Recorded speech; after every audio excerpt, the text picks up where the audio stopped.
A'udzu billahi minasyaitonir rajim. Bismillahirrahmanirrahim. Assalamualaikum warahmatullahi taala wabarakatuh.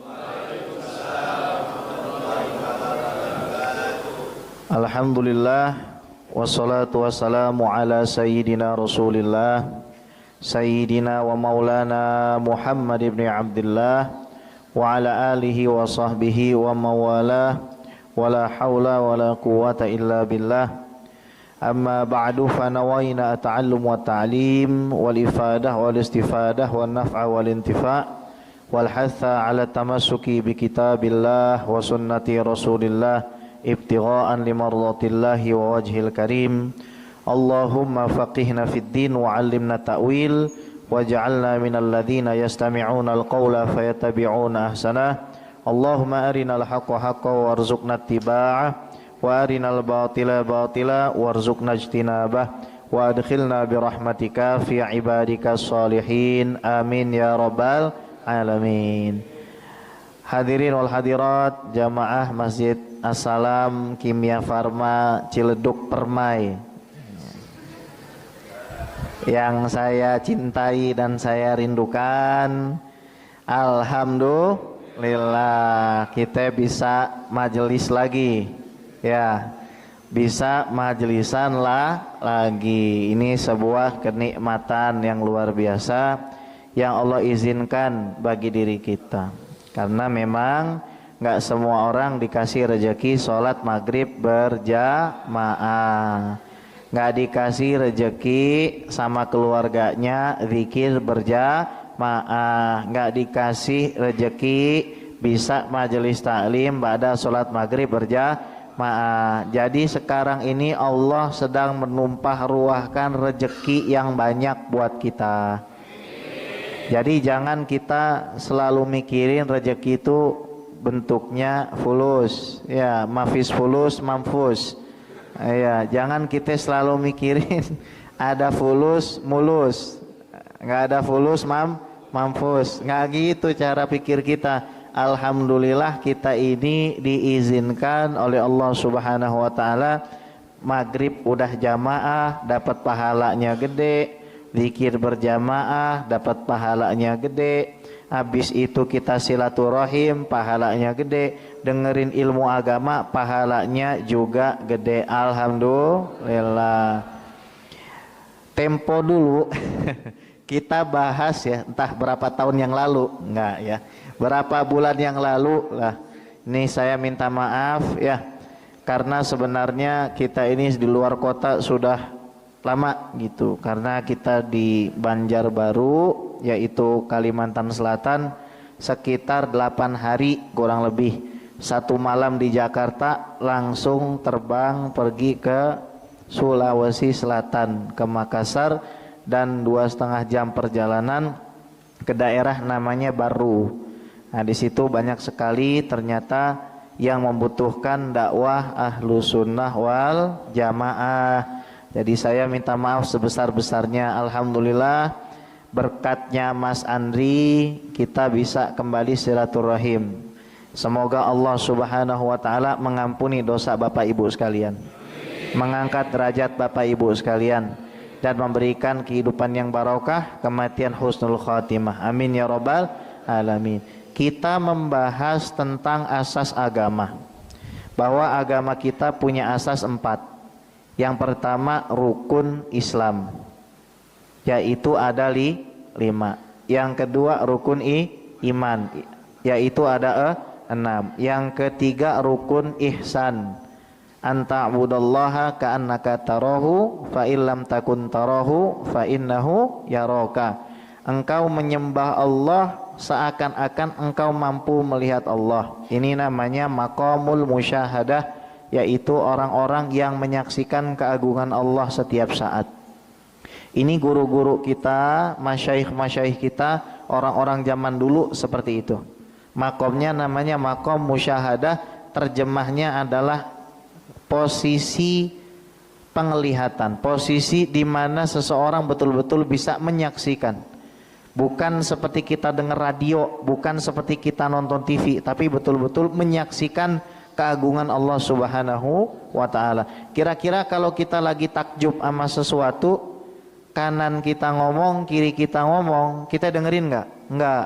Susah kan? Ya.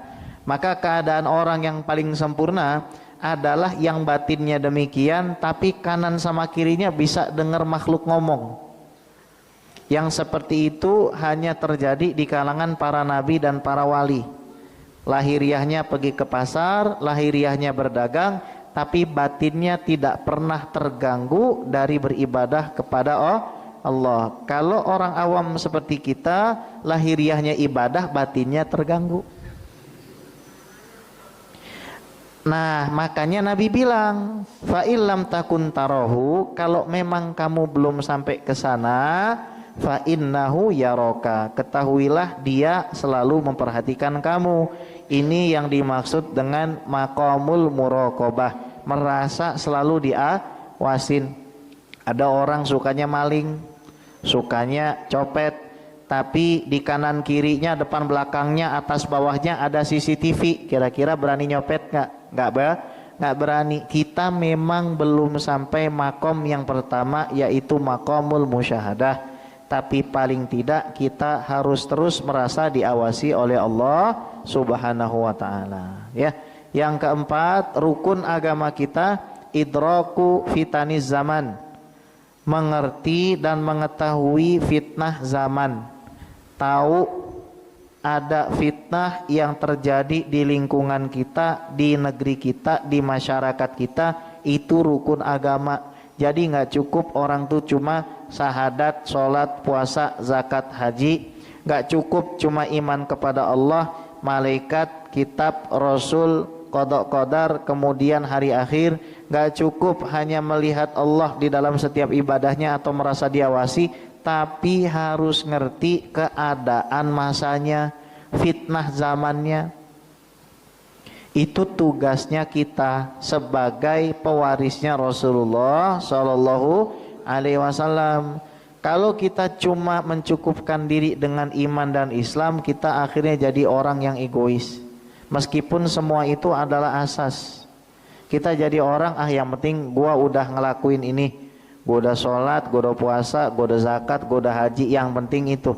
Terserah tetangga gue mau bagaimana, masyarakat gue mau bagaimana, mah terserah. Makanya di dalam hadis Jibril itu diletakkan tanda-tanda hari kiamat. Antalidal amatu rabbataha wa antaral hufatal urata ri'a asyai yatatawaluna fil bunyan.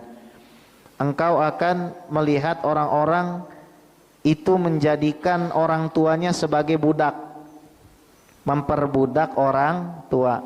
Anak zaman sekarang nggak dibelikan handphone, dia pasti berani tuh ngomongin macam-macam kepada ayahnya. Anak zaman sekarang nggak diajak keluar kota, apalagi keluar negeri, mulai membanding-bandingkan diri dengan teman-temannya. Pulang sekolah, cium tangan kagak, pamit kagak, langsung keluarlah lagi. Jadi orang tua cuma dijadiin budak. Orang tua cuma dijadikan sapi perah semata-mata. Keyakinan orang tuanya dia nggak mau ambil. Akhlak orang tuanya dia nggak mau turutin. Ini namanya fitnah zaman. Dan orang-orang yang bertelanjang dada dan bertelanjang kaki meninggikan bangunan. Ini maksudnya orang-orang Arab Badui. Dia membuat bangunan itu bukan ke samping, ke atas. Sekarang kita lihat di Dubai. Bangunan tertinggi di dunia salah satunya ada di Dubai. Benar kan kata Nabi SAW, itu tanda bahwasanya kiamat sudah mulai dekat.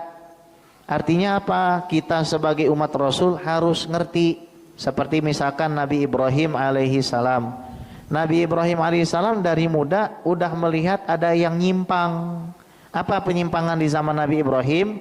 Ada orang-orang duitnya banyak, ngakunya pinter, pergi ke toko pemahat batu, dia pesen batu, diukir sendiri, didesain sendiri, dia taruh di depan rumahnya, dia sembah. Kira-kira lebih mulia mana? Yang bikin handphone atau handphone? Yang bikin bener nggak? Tapi ini namanya smartphone, telepon pintar. Makanya kita jangan jadi stupid. Gara-gara phone kita itu lebih smart daripada kita dikibulin sama telepon, habis waktu kita ditelepon kita tidak pernah berzikir kepada Allah. Tuh Nabi Ibrahim sadar, ini orang pada aneh semua, kenapa dia bikin barang yang dia sembah? Harusnya yang patut disembah adalah yang menciptakan, bukan yang diciptakan. Lebih mulia mana anak sama bapak? Bapak. Kenapa? Kalau nggak ada bapak, anak nggak ada. Nah ini ada anak merasa lebih mulia dari bapaknya. Jadi udah nggak bener tuh di zaman itu. Belum lagi fenomena menuhankan Namrud lagi. Makanya Nabi Ibrahim masih muda, faham, nggak diem aja. Nabi Ibrahim melihat kebatilan begitu, dilawan sama Nabi Ibrahim. Ketika mereka sedang berpesta, didatangi itu semua berhala, dihancurkan kecuali yang paling besar, dikalungin kapaknya. Ketika diinterogasi, kata Nabi Ibrahim alaihissalam, loh katanya ini semua kan Tuhan, tuh yang hancurin yang paling besar, coba kamu tanya sama yang paling besar, tuh kan ada kampaknya, kamu tanya sama dia. Lalu orang itu ngejawab, nggak mungkin lah dia bisa bicara, terus ngapain kamu nyembah Tuhan yang nggak bisa bicara? Nggak mungkin lah dia ngancurin, dia kan batu, terus ngapain kamu nyembah batu? Datang lagi Namrud, ngaku Tuhan, didatengin nggak sama Nabi Ibrahim? Didatengin. Jadi Nabi Ibrahim itu bukan diem aja, udah yang penting kita selamat, yang penting kita sama anak cucu kita selamat, nggak begitu caranya. Kenapa kita bikin majelis taklim? Salah satunya selain kita mempertajam analisa kita di dalam beragama, memperbaharui ilmu kita di dalam agama, juga yang paling utama kita membentengi diri dari akidah-akidah yang sesat, pemikiran-pemikiran yang nggak benar. Itulah fungsi kita bermajelis taklim selain kita berzikir kepada Allah. Nabi Ibrahim faham, didatangi Namrud gitu. Alam taro ilal ladzi haja Ibrahim fi rabbih an atahu Allahul muluk id qala Ibrahimu rabbiyalladzi yuhyi wa yumit qala ana uhyi wa umit qala Ibrahimu fa innallaha yati bisyamsi minal masyriqi fa'ti biha minal maghribi fabuhital ladzi kafar wallahu la yahdil qaumadz zalimin. Namrud diajak debat sama Nabi Ibrahim. Kata Nabi Ibrahim, Tuhan saya yang menghidupkan dan juga mematikan. Kata Namrud, saya juga menghidupkan dan mematikan. Dipanggil orang, sini kamu nggak saya hukum, kamu saya kasih makan, saya menghidupkan. Sini kamu, dia saya bunuh, maka saya juga mematikan. Kata Nabi Ibrahim, Tuhan saya Allah mendatangkan matahari, menerbitkan dari timur. Kalau kamu memang Tuhan, coba tolong datangkan dari barat. Bisa jawab? Tidak bisa jawab. Maka kita harus belajar betul-betul seumur hidup. Karena ilmu ini luas, ilmu ini panjang catatannya. Ini kadang-kadang orang nggak mau belajar ilmu agama. Sama masjid jauh, sama sholat jamaah ogah. Majelis taklim dia nggak mau, ikut maulidan dia ogah, zikir bersama dia nggak mau, sedekah dia pelit, harapannya mau masuk surga. Kira-kira bisa atau tidak? Tidak bisa seperti itu. Surga itu harga yang harus dibayarkan tidaklah sedikit. Meskipun secara nominal sebenarnya harga surga itu nggak mahal, yaitu murah. Mahalan mana? Kita pergi misalkan ke mall atau pergi ke masjid? Ke mall kan? Ke masjid bawa uang 100.000 banyak atau sedikit? Masukin uang 1 juta ke situ banyak atau sedikit? Kalau bawa uang 100.000 masuk ke mall banyak atau sedikit? Dikit. Ketawa lagi. Itu biasa yang ketawa tuh, yang ngerasa tuh, ya kan? Bawa 100.000 dia balik lagi, balik barisan, dia udah bubar barisan jalan. Kenapa? Fulusnya cuma 100.000. Kita hidup di zaman dimana orang beli tas harga 1 miliar sedikit, beli jam, percaya nggak Bu? Ada orang punya tas harganya 3 miliar, tas doang Bu, tas doang, ya nggak? Dimasukin apem bisa, dimasukin combro juga bisa, harganya 2 miliar. Tapi kalau disuruh untuk nyumbang ke majelis taklim, untuk nyumbang ke masjid, ogah sedikit, dah 10 juta gitu. Saya kemarin tuh baru dari Sulawesi, ada kota namanya Parepare. Ini kalau kita masuk tuh kayak masuk gangnya yang lagi dicondet tuh, gang tipis-tipis, kecil-kecil gitu. Ternyata ada keluarga mewakafkan rumahnya dibikin jadi masjid kecil.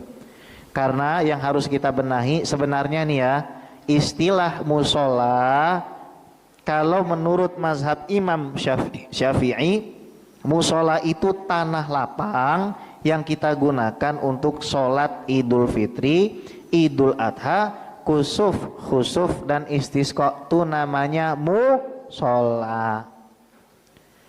Kalau tempat meskipun dia nggak banyak tapi dikumandangkan azan, kemudian ada sholat 5 waktu, azan 5 kali, maka namanya masjid. Kalau masjid seperti As-Salam, ini bukan masjid tapi masjid jami' karena digunakan untuk sholat Jumat. Tapi di Indonesia istilahnya diputar-putar lagi.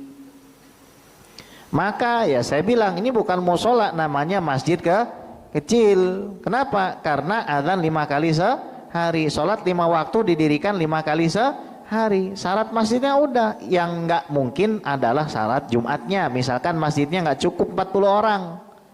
Dalam mazhab Imam Syafi'i dan Imam Ahmad bin Hambal.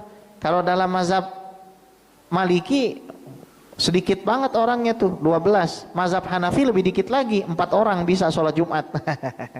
Jangan diikutin, ya kan, lagi nyetir males-males gitu kan, udah kita bikin sholat Jumat sendiri. Nah, ini jangan diikutin begitu ya. Nah, mereka bisa mewakafkan privasinya. Bayangin rumah dimasukin nama orang. Rumah kita pribadi itu rumahnya ada di bawah, di atasnya dia bikin masjid kecil, bagus, cukup 40 orang tuh cukup. Dia bikin jadwal, kalau misalkan hari ini malam ini bacanya surat ini, baca Al-Mulk, Waqiah, Yasin tuh tiap hari. Ini ada orang-orang dia paham, oh saya diberikan sedikit kelapangan, nggak kaya-kaya banget mungkin kan, saya diberikan sedikit kelapangan, saya gunakan untuk membantu umatnya Rasulullah Shallallahu Alaihi Wasallam.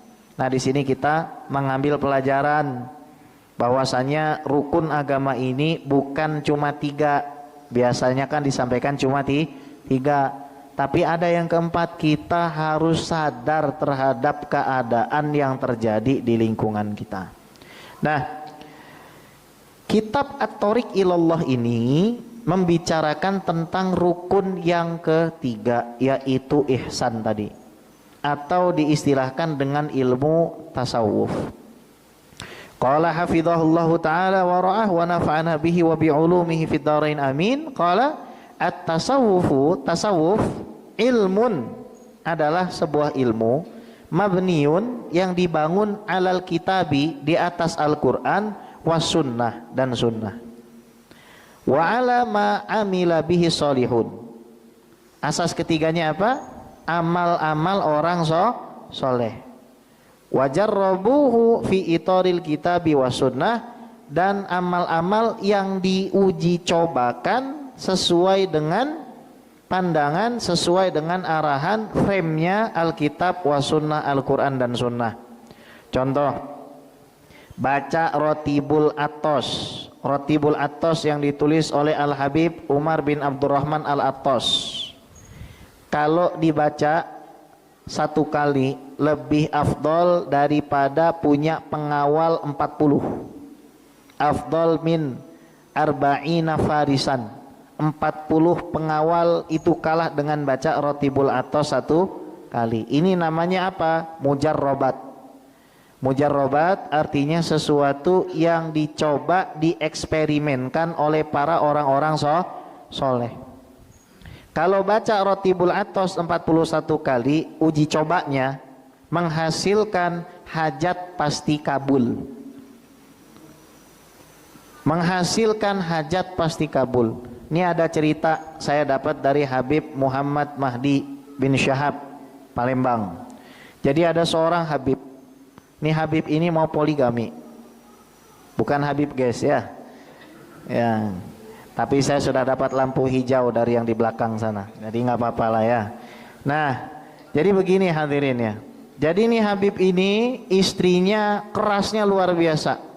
Pernah ini nggak megang batu karang?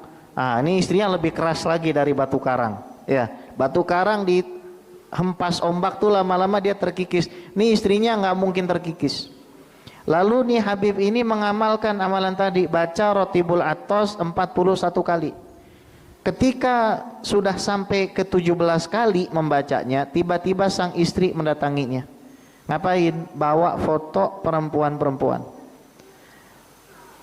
Kata istrinya, Abi mau pilih yang mana? Ini namanya mujarrobat. Ya, namanya mujarrobat. Contoh lagi mujarrobatnya apa?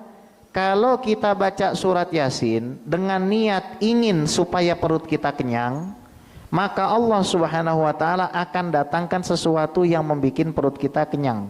Jangan disamain nama kita mah yasinan biar dapat berkat. Kadang-kadang orang yang ngebitahin yasinan datang juga supaya dapat berkatnya. Ya kan? Enggak begitu. Jadi orang di zaman dulu baca surat Yasin niatnya biniyati syaba', supaya saya perutnya itu dikenyangkan oleh Allah Subhanahu wa taala, dan Allah berikan itu kekenyangan kepada yang bersangkutan. Ini namanya mujarrobat. Sesuai enggak dengan Quran? Sesuai. Sesuai enggak dengan sunnah? Sesuai. Nah, itu yang harus kita pahamin. Al-Quran dan sunnah, dan juga tajribah atau eksperimen para ulama yang sesuai dengan Quran dan sunnah. Kalau nggak sesuai dengan Quran dan sunnah, itu namanya bukan wali, tapi kuali.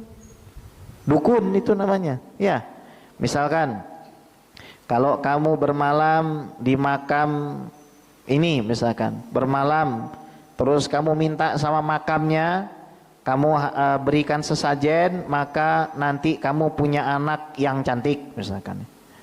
Sajen itu bukan untuk Allah tapi untuk jin. Kalau sudah begitu artinya sudah menyalahi Al-Quran dan sunnah. Jadi betul kata para ulama, Thoriquna musyayyadun bil kitabi wa sunnah. Jalan kita ini diikat dengan Quran dan sunnah. Kalau ikatan Quran dan sunnahnya sudah lepas, sudah bukan jalan Allah lagi tapi jalan setan. Makanya banyak zaman sekarang orang ngaku-ngaku mursyid, ngaku-ngaku wali. Banyak di daerah tuh. Saya pernah punya orang yang ikut saya tuh, namanya Bikartika tuh, dari daerah mana Sukron? Sukabumi ya. Bikartika itu.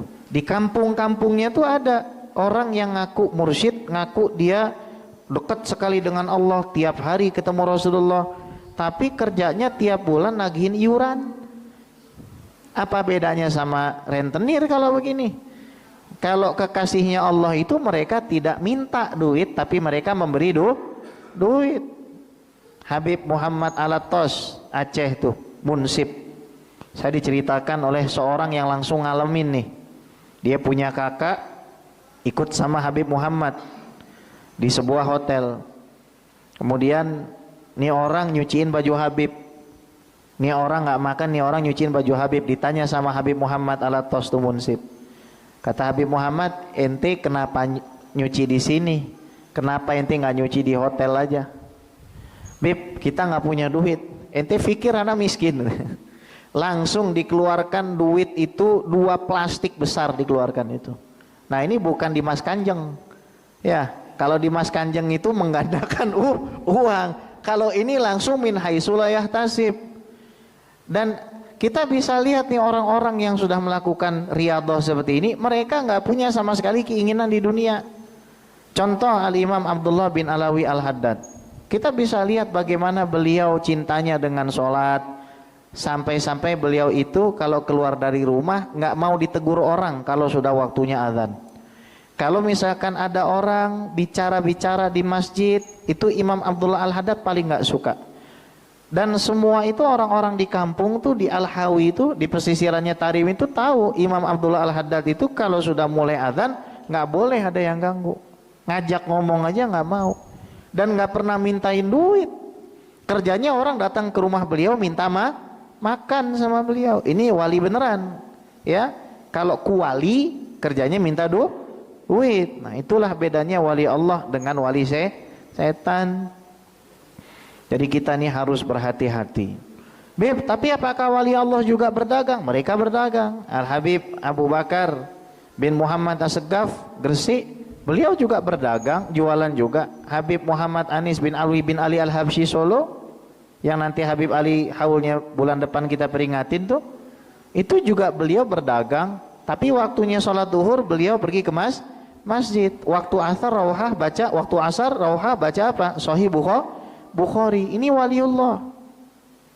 Ini waliullah yang betul-betul dekat dengan Allah Subhanahu wa taala. Nah, mereka ini melakukan mujarrobat, eksperimen. Misal baca ba'da subuh ya Latif 129 kali.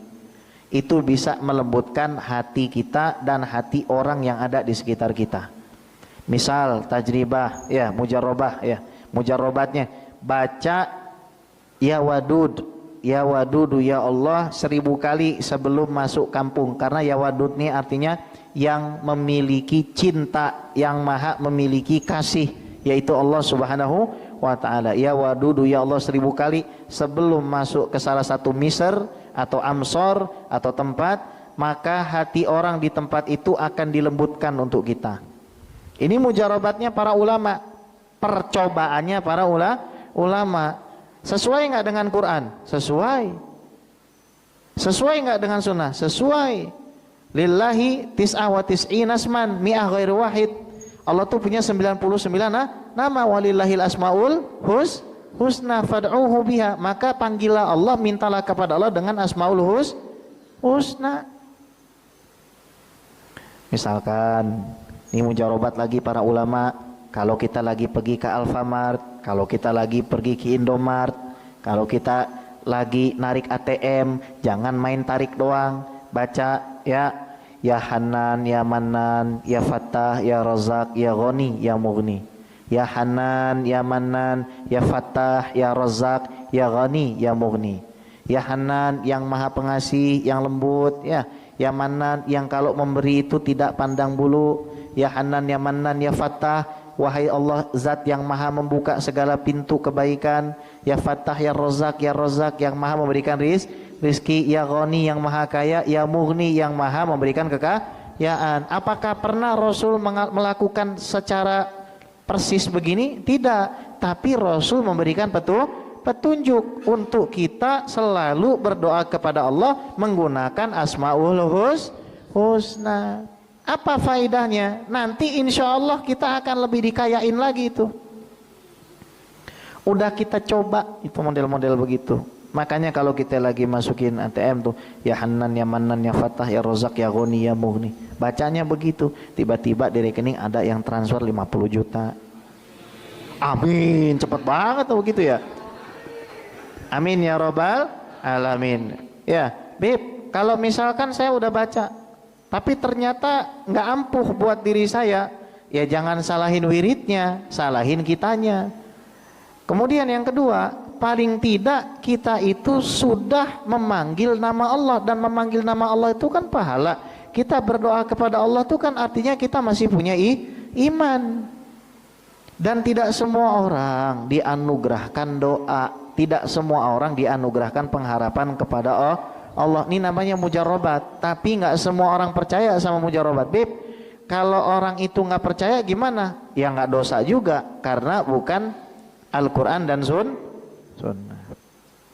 Tapi kalau setelah dijelaskan dalilnya berasal dari Quran dan Sunnah, dia nggak mau juga, ya sudah, fahisabuhu Allah, tinggalin aja orang begitu.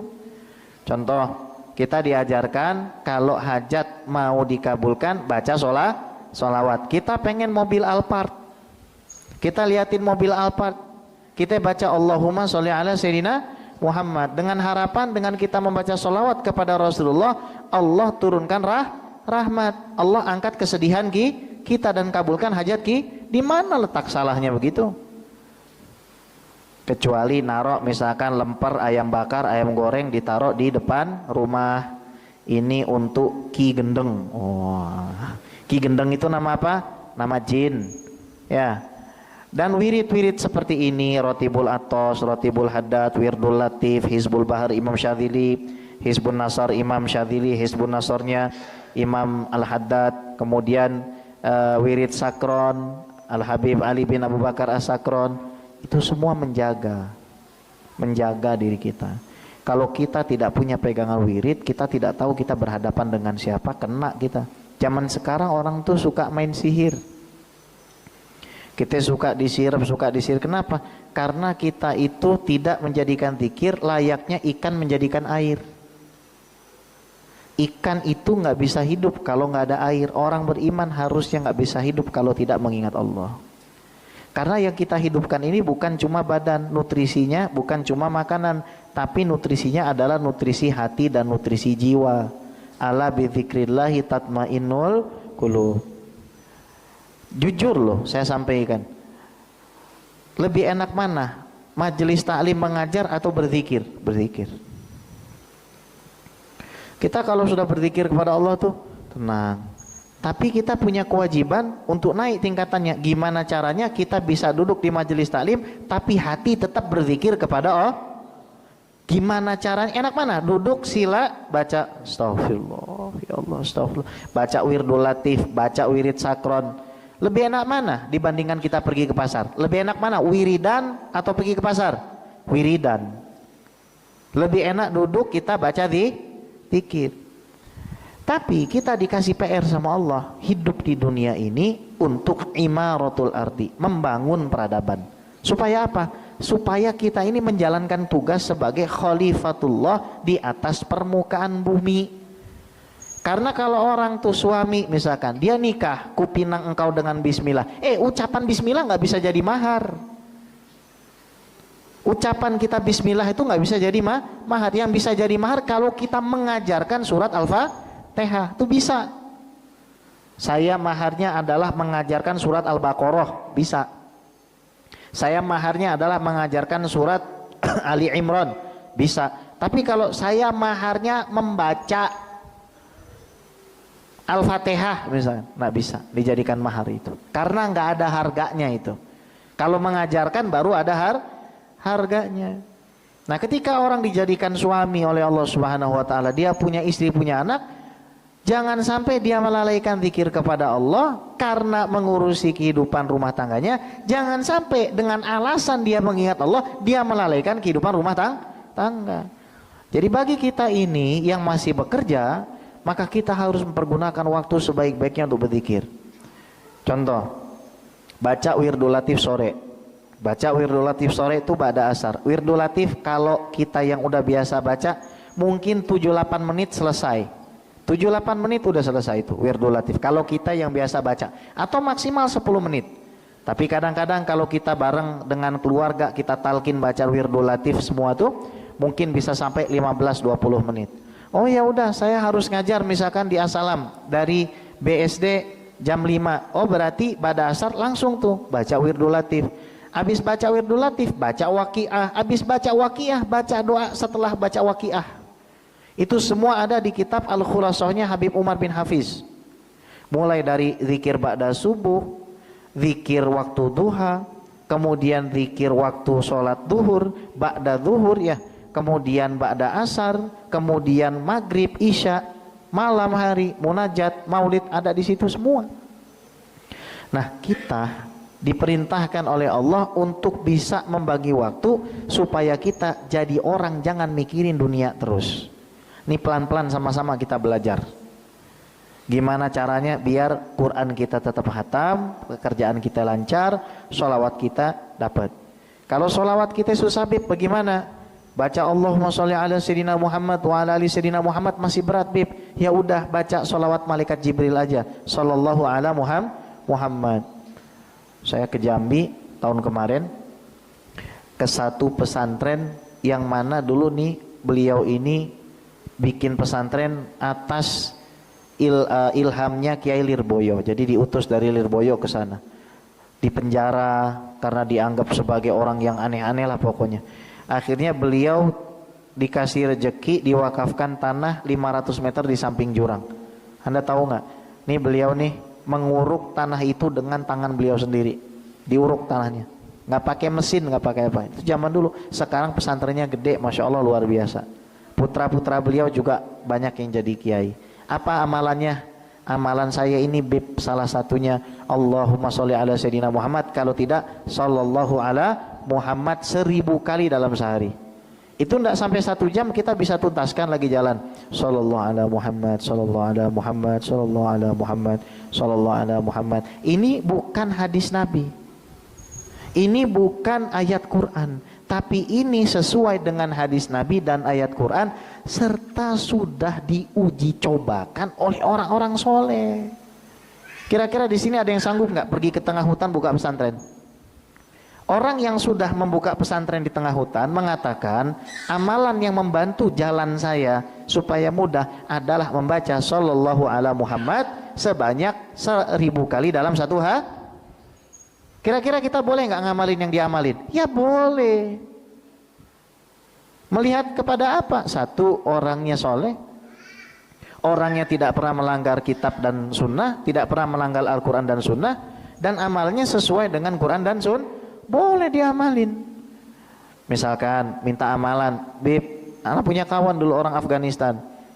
Ya Syekh, dia bilang, saya ini sudah 8 tahun nggak punya anak. Gimana ya caranya supaya saya punya anak ikhtiarnya? Ya udah, kalau kita lihat Nabi Zakaria itu, Nabi Zakaria tandanya dapat anak, padahal beliau dalam keadaan, mohon maaf, sudah tua ya, wamroati akir, istrinya mandul, mohon maaf ya.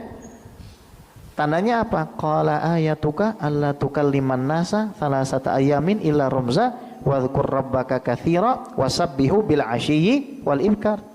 Saya bilang, oh kalau kamu lihat nih di surat Ali Imran, Allah kasih anak kepada Nabi Zakaria, padahal Nabi Zakaria sudah lanjut istrinya akir, sudah memang tidak bisa lagi punya anak, memang vonisnya begitu, sudah tua banget tuh istrinya. Bisa nggak punya anak? Bisa. Tandanya apa? 3 hari kamu tidak akan bicara kepada manusia illa romza, kecuali dengan isyarat-isyarat. Ingatlah Tuhanmu sebanyak-banyaknya, bil ashyi wal ibkar, banyak-banyak mengucapkan subhanallah pada saat pagi dan petang. 1 bulan setelahnya ketemu dengan saya di Islamic International Conference di Sydney. Tiba-tiba dia datang dari belakang, dia pegang badan saya, brother, my wife is pregnant. Istri saya sudah hamil. Ini namanya mujarrabat. Ya, memang bukan langsung dari Quran mengatakan kalau kamu pengen punya anak. Ini namanya percobaan para ulama dan orang-orang soleh. Contoh lagi, ya kan? Banyak contoh-contohnya tuh. Mentalik atau menggantungkan ayat Al-Quran di rumah. Hadza min fadli Rabbi, inna hadza la rizquna ma lahu min nafad. Sesungguhnya ini rezeki kami nggak akan hilang. Apa yang salah dengan menggantungkan ayat itu? Kendati pun ulama Syafi'iyah sebagian mengatakan makruh karena menganggap khawatir ada kecerobohan, keteledoran sehingga ayat-ayat tersebut bisa kotor, kena najis misalkan. Tapi sebagian ulama lain membolehkan. Apa salahnya menggantungkan ayat di rumah misalkan? Ini adalah anugerah Tuhanku. Salah nggak? Nggak salah. Inna hadza la rizquna ma lahu min nafad. Sesungguhnya ini adalah rezeki kami dan tidak akan sirna. Salah nggak? Nggak salah. Apakah diperintah Quran? Tidak. Apakah diperintah secara langsung oleh sunnah? Tidak. Tapi dilakukan para ulama dan orang soleh? Iya, boleh diamalkan. Karena sesuai dengan Al-Quran dan sunnah. Baik, kita masih punya waktu 4 menit. Saya mau minum kopinya, saya mau dengar ada yang bertanya. Silakan. Tonton. Bismillah. Biasa emak-emak nih banyak pertanyaannya. Ayo mak, silakan mak. Ngomong-ngomong baju-baju saya udah sampai belum? Hah? Ada nih di belakang rumahnya. Masya Allah. Sekalian kita bagiin dah. Bismillah.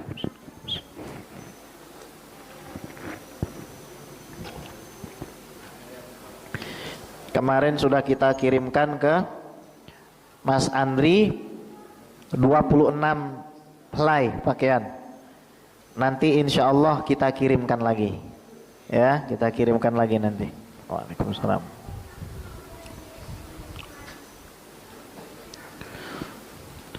Ayo Bu, ada yang mau tanya? Silakan dah.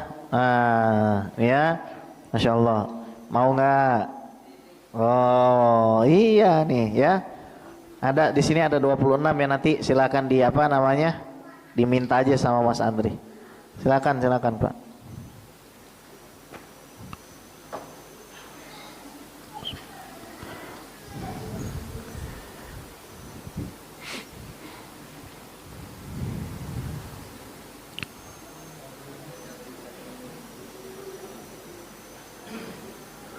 Langsung aja Pak. Iya. Waalaikumsalam. Iya silakan Pak. Assalamualaikum warahmatullahi wabarakatuh. Waalaikumsalam warahmatullahi wabarakatuh. Saya boleh nanya ini, Bib? Boleh. Andai kata kita dulu waktu masih muda, Bapak bukannya masih muda? Nggak menjalankan sholat 5 waktu misalkan tuh, ya. Bib. Terus gimana? Andai kata kita sekarang mau bayar setiap habis sholat, kita kodo gitu, misalkan habis maghrib kita niatnya maghrib lagi kodo bukan lagi. ada andillah tapi kodoan. Boleh nggak tuh kira-kira? Baik, terima kasih banyak Bapak. Assalamualaikum warahmatullahi wabarakatuh. Baik, jazakallahu khair. Justru ini yang diperintahkan oleh Rasulullah. Dalam hadis Sahih Bukhari Muslim, Nabi mengatakan, "Man nasiya sholatan, barang siapa lupa sholat, fal yusalliha idza dzakaraha, maka hendaknya dia langsung menggantinya. Ketika dia mengingatnya, la kafarata laha illa dzalika, tidak bisa diganti kecuali dengan itu." Imam Nawawi mengatakan ini ijma, konsensus para ulama, orang yang meninggalkan sholat baik sengaja ataupun tidak wajib dia mengganti. Bahkan kalau kita mau mengambil mazhab yang agak keras, Ibnu Hajar Al-Haytami, nggak boleh sholat sunnah sebelum sholat kodoknya semua tuntas. Berarti nggak boleh sholat Idul Fitri, berarti nggak boleh sholat Idul Adha, nggak boleh sholat tahiyatul masjid. Semuanya harus digunakan untuk dia membayar sholatnya. Namun ada pendapat yang dipegang mayoritas ulama, kita bayarnya nyicil. Jadi kayak Bapak bilang tadi, subuh 2 kali. Yang pertama adaan, yang kedua qodoan. Asar 2 kali, maghrib 2 kali, terus saja begitu. Jadi diperbolehkan. Baik, saya kira cukup menjawab. Baik, ada lagi yang mau tanya? Silakan. Bu, ya nih Pak Haji, silakan. Assalamualaikum warahmatullahi wabarakatuh. Waalaikumsalam warahmatullahi wabarakatuh. Tapi kalau kita mengamalkan surat Nabi Yunus, ya Hayyu ya Qayyum la ilaha anta subhanaka inni kuntu minadz zalimin. Kalau kita diajukan setiap hari 40 kali, ya. Gitu ya. Ya alhamdulillah saya sudah jalankan. Itu gimana untuk memperjelas lagi itu faidahnya apa itu? Ya, ya. Itu aja. Baik. Terima kasih. Wassalamualaikum warahmatullahi wabarakatuh. Ya Hayyu ya Qayyum la ilaha illa anta subhanaka inni kuntu minadz zalimin. Ya Hayyu, wahai zat yang maha hidup. Ya Qayyum, zat yang maha memelihara. Jadi orang yang membaca ya Hayyu ya Qayyum, memperbanyak membaca ya Hayyu ya Qayyum, hatinya itu tidak akan mati. Artinya hatinya nggak akan lalai. Hatinya dijaga dari kelalaian. Hati yang lalai itu hati yang gampang digoda oleh hawa nafsu dan setan. Amalan guru kami Al-Habib Muhsin bin Idrus Al-Hamid itu membaca ya Hayyu ya Qayyum 1 minggu 450.000 kali. Bapak berapa sehari Pak? Ya sudah. Ya 450.000 kali. Jadi ya itu mah beliau lah ya. Itu mah levelnya beliau lah. Tapi gini Pak, ada kabar baik. Kata Imam Abdullah Al-Haddad, orang yang zikir, Imam Ghazali juga bilang, zikir yang betul-betul dirasakan dan dimaknai dengan hati, meskipun dia sedikit, itu faidahnya jauh lebih gede, jauh lebih besar daripada banyak jumlahnya tapi lalai. Misalkan orang salawatan, sallallahu alaihi Muhammad, sallallahu alaihi Muhammad, sallallahu alaihi Muhammad, sallallahu alaihi Muhammad, sallallahu alaihi Muhammad, sallallahu alaihi Muhammad, sallallahu alaihi Muhammad, dibandingin satu orang, Allahumma ya Allah, sholli ala, curahkan, limpahkan keselamatan, kebahagiaan ala sayyidina, Tuhan kami, wa habibina, dipanjang-panjangin nama dia, Muhammad. Itu lebih kena Pak, lebih manfaatnya lebih besar kata Imam Ghazali dan Al-Habib Abdullah bin Alawi Al-Haddad. Ya, yang lebih nggak bener lagi adalah yang nggak mau zikir. Udah sekali aja nggak pernah gitu kan. Jadi daripada kita misalkan belum sampai kepada tingkatan yang seperti tadi, yang betul-betul khusyuk, ya udah kita mainnya zikir di lisan. Minimal lisan kita bersih dari ghibah. lisan kita bersih dari dusta dan penyakit-penyakit lainnya. Nah, sayang sekali waktunya sudah habis ya. Saya ingin sekali bisa berlama-lama di sini sebenarnya. Tapi ya sudah, qadarullah. Semoga apa yang kita sampaikan ini dapat menjadi keberkahan, ilmu yang bermanfaat, bisa diamalkan, dan kita semua tergolong orang-orang yang ahli zikir, ahli sholawat, ahli Quran, ahli sedekah, ahli ibadah, ahli sholat, dan wafat kita dalam keadaan husnul khotimah. Amin ya rabbal alamin. Wa sallallahu ala sayyidina Muhammad wa ala alihi washabihi ajma'in walhamdulillahi rabbil alamin.